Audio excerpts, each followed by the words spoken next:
The Taliban has released an American citizen, George Glezmann, who had been detained in Afghanistan for more than 2 years. This follows talks between the U.S. hostage envoy Adam Boehler and the Taliban officials in Kabul. They are the highest-level talks between the U.S. and the Taliban since the U.S. withdrew from Afghanistan. Alan Fisher joining us from the White House. What's behind these talks, Alan? Well, it's confirmed that John Glezmann has actually landed in Doha within the last hour.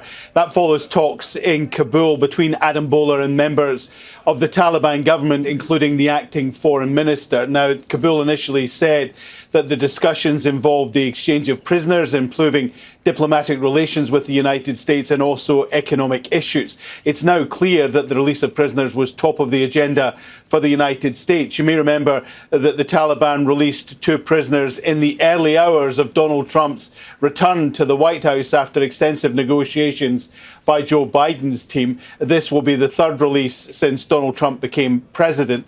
Certainly, Boehler has been facing criticism in the past because he spoke to Hamas, and that outraged many people in Israel.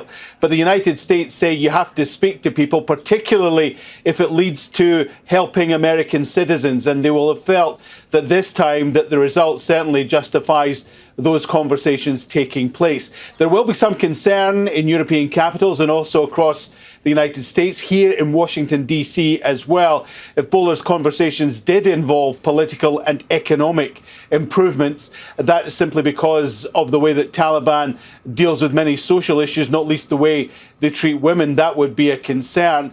Marco Rubio has put out a statement within the last hour or so thanking Qatar, saying that they got involved and helped very much in the release of Mr. Glezmann. These are, of course, the first real high-profile talks between the Taliban and the United States since November 2020, when Mike Pompeo, who was the then outgoing Secretary of State, met with the Taliban again in Doha. And of course, we remember that Donald Trump wanted to have conversations with the Taliban at Camp David back in 2019. But that had to be scrapped because, one, they couldn't reach an agreement on a possible peace deal at that point. But also, the invite to Camp David, the presidential retreat, would have happened over the 9/11 anniversary. But Donald Trump has said that he's willing to speak to anyone if it helps America achieve its goals. It's clear that the Taliban are on that list. But for the moment, those discussions appear to be incredibly limited. OK, Alan, thank you so much for that reporting from the White House.